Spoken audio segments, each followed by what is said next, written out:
Hello students, सभी को नमस्कार। हम कर रहे हैं +1 का सैम्पल क्वेश्चन पेपर जो बोर्ड ने 24-25 के सेशन के लिए मार्च में फरवरी में होने वाली परीक्षाओं के लिए जारी किया है। इसका कोड है 576 और इसके लिए नियम दिए हैं। इसमें एक बता दूं कि फ़ॉन्ट ख़राब होने की वजह से कहीं कहीं पर जो हिंदी है वो फ़ॉन्ट गलत है या वो अलग और अलग भाषा में जो ठीक नहीं बोर्ड ने डाला है, बट फिर भी इंग्लिश में है, इसलिए हम इंग्लिश का कुछ पार्ट कर लेते हैं इसमें से जितना संभव है। कई दिन तो इसकी इंतज़ार करते रहे कि बोर्ड इसको ठीक कर देगा फ़ॉन्ट को, बट आपकी परीक्षाएं बहुत नज़दीक है, इसके फ़ॉन्ट को ठीक नहीं कर रहे, तो हम इंग्लिश का हिंदी बना करके मैं आपको करवा रहा हूँ। कोशिश करेंगे कुछ सीखने की। तो सबसे पहले है, इसका पहला प्रश्न है, group of the data called, जो आंकड़ों का समूह वो क्या कहलाता है? स्टैटिक्स कहलाता है। तो आपका ए उत्तर सही है, बाकी आपके उत्तर गलत हैं। तो आप ए को करेंगे टिक मार्क और आगे बढ़ेंगे। इसके बाद जो अगला प्रश्न है वो आपका दूसरा जो है वो प्रश्न इसमें समझ में, विच of the following main source of the collecting primary data, जो प्राइमरी डाटा है उसको कलेक्शन करने के मुख्य कारण कौन से हैं? Public source, unpublic source, both A B और none of the. Unpublic source होता है जो पब्लिक हो जाते हैं वो सेकेंडरी में आ जाते हैं, इसलिए यहाँ पर प्राइमरी पूछा है तो हम अनपब्लिश्ड को टिक मार्क करेंगे और नेक्स्ट क्वेश्चन पर चलेंगे। थर्ड क्वेश्चन है आपका, the formula of the find out of the mid value, मध्य मूल्य ज्ञात करने का सूत्र बताना आपने कौन सा है? तो मध्य मूल्य में ऊपरली और अपर एंड लावर दोनों, ऊपरी और निम्न दोनों सीमाओं को जोड़ करके उसको 2 से भाग दिया जाए तो मिड वैल्यू हो जाती है। तो इसका मतलब आपका पहला में माइनस निशान है, गलत है, दूसरे में प्लस है, ये भी गलत है, तीसरे में माइनस करके 2 करके ये भी गलत है। डी आपका ठीक है, तो डी को आप अंडर टिक मार्क करेंगे और अगले क्वेश्चन पर चलेंगे। अगला क्वेश्चन आपका है चौथा को, निम्नलिखित में कौन सा वर्गीकरण का उद्देश्य है? Which of the following is object of the classification, वर्गीकरण का उद्देश्य कौन सा है? Simplicity of the data, summarising of the data, making data comparable. बिल्कुल है, इससे वर्गीकरण करने से कंपेयर में आसान होता है, सरलता आंकड़ों में आ जाती है, हमें एक दूसरे के साथ तुलना कर सकते हैं। तो इसका मतलब जो हमारा ऑल ऑफ दी अबव, ये आपका उत्तर रहेगा। इसके बाद हम अगले प्रश्न पर चलते हैं। 5वां प्रश्न आपका, the correction between the price and the demand, demand correlation, जो कीमत और डिमांड के बीच में कौन सा संबंध है? पॉजिटिव है, नेगेटिव है, कोरिलेशन है, ऑल ऑफ द अबव है। देखिए, जब कीमत बढ़ती है तो मांग घटती है, जब कीमत घटती है तो मांग बढ़ती है, इसका मतलब नेगेटिव है एक दूसरे के। तो आप इसको ए को टिक मार्क करेंगे और नेक्स्ट पर चलेंगे। अगला प्रश्न छठा है आपका, in which the quadrant value of the X in positive value and Y the positive value, ये आपने बताना जो एक क्वाड्रेंट में है उसमें कौन सी पॉजिटिव वैल्यू होती है। मैं यहाँ आपका एक मैप बना रहा हूँ, ये है आपका,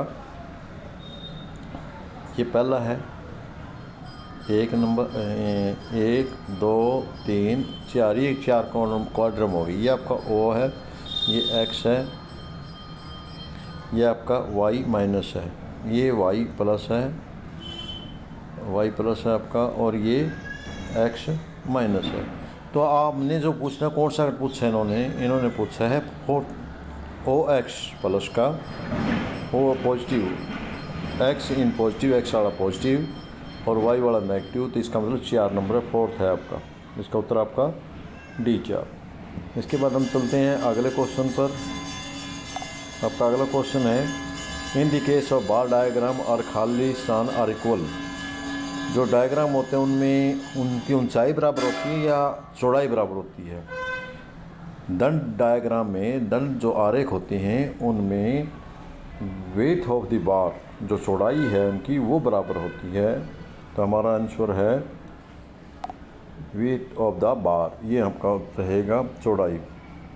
क्वेश्चन नंबर अगला आपका 8वां है, divide series into 2 equal parts, 2 कौन से पार्टों में कौन सी बांटती है, मीन या मीडियन? तो मीडियन एक ऐसा है जो एक तरफ बड़े और एक तरफ छोटे, मध्य का अंक होता है, जो श्रृंखला होती है श्रृंखला का बीच का अंक वो मीडियन में होता है। मीन तो औसत होता है, उसको जोड़ के संख्या से भाग दिया जाता है, वो मीन होता है। बट यहाँ मीडियन डिवाइड टू पार्ट कह दिया, एक तरफ बड़े उससे मीडियन अंक से बड़े अंक होते हैं, दूसरे तरफ छोटे अंक होते हैं।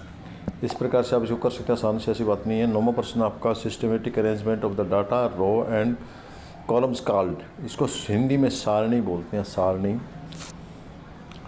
यानी जो एक सिस्टम के तहत पंक्तियों और कॉलमों में जिसको बांटा गया उसको क्या कहते हैं, उसको सारणी बोलते हैं।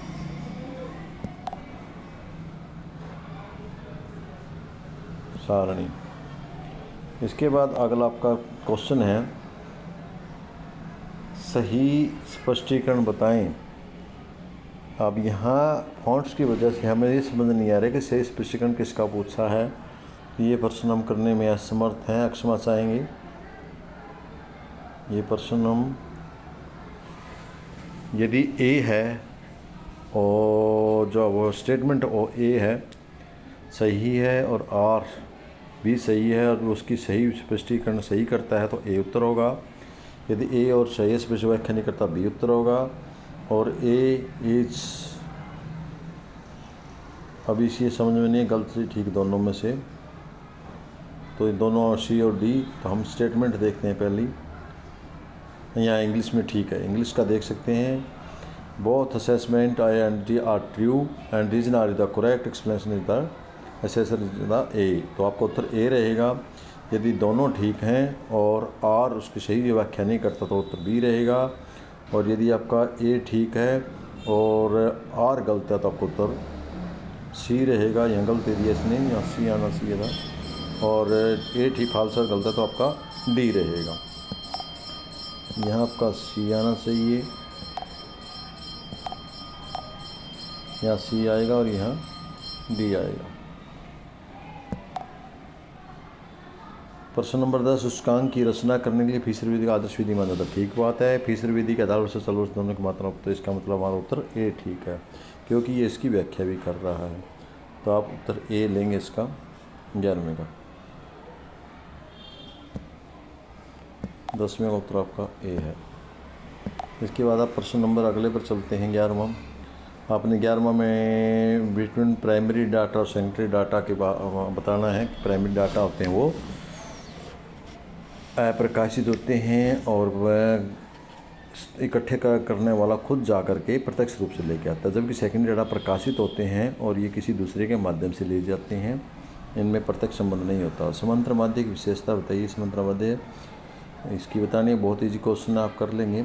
यह आपका एक न्यूमेरिकल क्वेश्चन भी दिया है, calculation the mean and median with help of. इनकी पहले मीन करेंगे तो हम सबको जोड़ देंगे।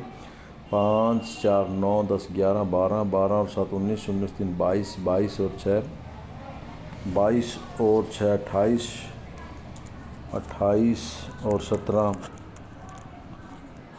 45 45 और 9 54। इसका आपका टोटल बना 54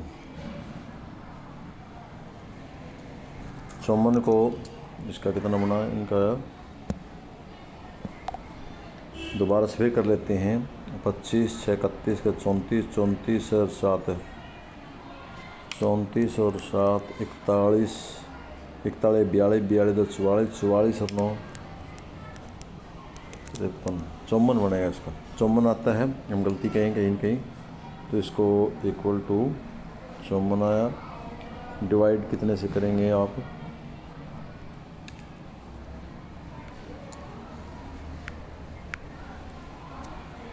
चौवन डिवाइड 1 2 3 4 5 6 7 8 9 9 से, तो 1 निम्न 2 18 3 27 4 37 45 56 6 आ गया। जो आपका मीन है MEAN, मीन है वो आपका 54 आ गया। और मीडियन आपका 2 1 2 3 3 4 5 6 7 9 17।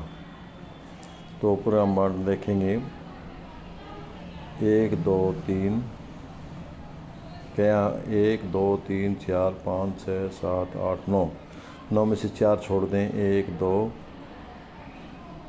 3 4 5 5 आया इसमें 5। 1 2 3 4 5 5।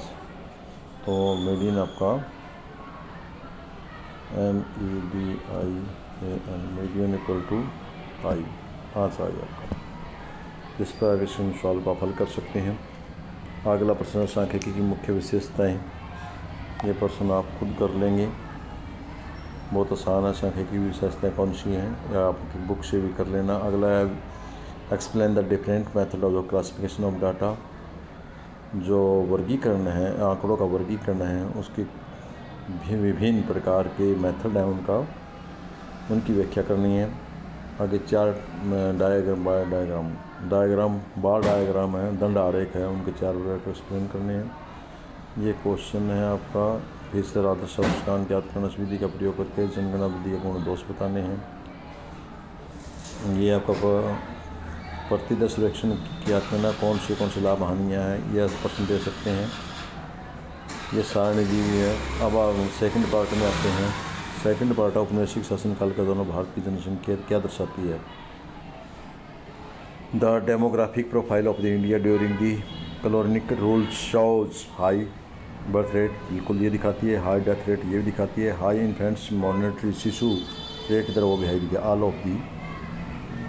ऑल ऑफ दी अब ऊपरले सारे कुछ दिखाती है, इसलिए हमारा डी उत्तर रहेगा। उसके बाद अगले प्रश्न पर चलते हैं। छिपी हुई बेरोजगार भारतीय अवस्था किस क्षेत्र में पाई जाती है। खेती में पाई जाती है। सर्विस नहीं, मैन्युफैक्चरिंग नहीं, इंडस्ट्री नहीं, एग्रीकल्चर में होती है। तो हमारा उत्तर रहेगा एग्रीकल्चर, क्योंकि जो ग्रामीण लोग होते हैं वह खेत में जितने भी सदस्य हैं सारे के सारे काम होना हो खेत में लगे होते हैं। नई आर्थिक नीति कब लागू की गई। LPG की नीति 1991 में लागू की गई। तो हमारा उत्तर सी रहेगा। बाकी को आपको देखने की ज़रूरत नहीं है। इसके बाद भारत में दुग्ध सहकारी समितियों के अंदर कहाँ है। हरियाणा में है, करनाल, हरियाणा के करनाल में दुग्ध सेंटर है। तो इसका हम हरियाणा डी ऑप्शन करेंगे। इसके बाद आपका 22 में है उजाला योजना encouraging the user of the what. जो उजाला योजना है वो किसको प्रोत्साहित करने के, LPG को प्रोत्साहित करने के लिए है। ये हरियाणा में दी गई है लोगों को। The great leap forward, the great leap forward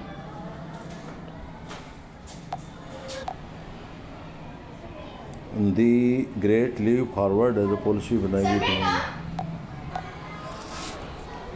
the great leap forward policy किस पर थी। नई कृषि नीति पर।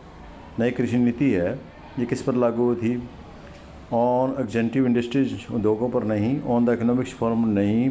On the new agriculture policy, इसके ऊपर लागू की गई। तो इसका आंसर हम सी लिखेंगे। सी को टिक मार्क करेंगे और आगे बढ़ेंगे।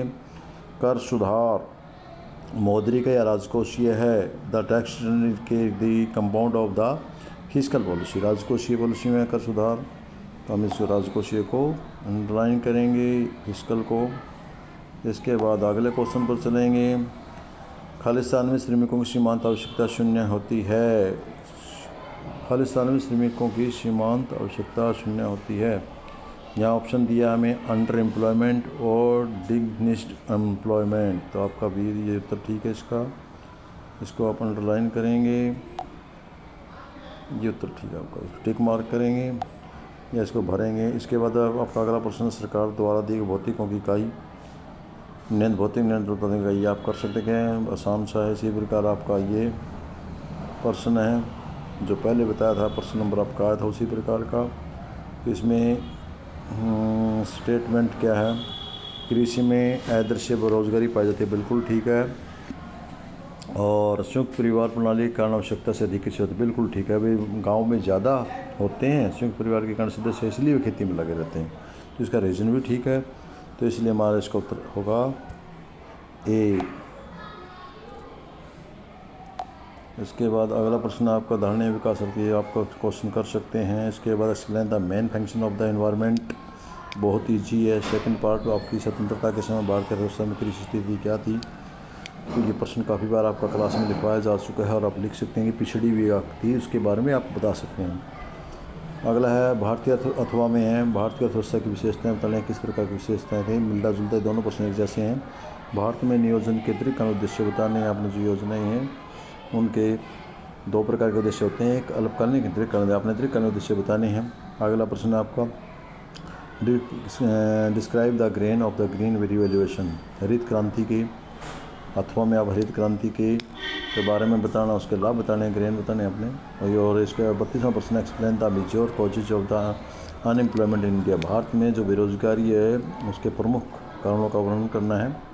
अगला प्रश्न 33 में है explanation of the relative important of the small scale industries in the government growth of process Indian in जो भारतीय अर्थव्यवस्था की करना है। इसके बाद आपका प्रश्न number what is the mean by the privatisation, निजीकरण क्या है, और निजीकरण अपनाने के बारे क्या है व्याख्या कीजिए। 34वां प्रश्न है explain the main challenges of the rural development, ग्रामीण विकास के अंदर जो मुख्य चुनौतियाँ उनकी व्याख्या कीजिए, एक्सप्लेन कीजिए उनको। और उसका 8वां प्रश्न है what is the main problem of the human capital formation in India, Bharat में मानव पूंजी निर्माण में जो मुख्य समस्याएं हैं उनकी व्याख्या विस्तार से कीजिए। तो ये आपका प्रश्न पत्र था, मुझे उम्मीद है आपको पसंद आया और आपकी इसी परीक्षा में हेल्प करेगा।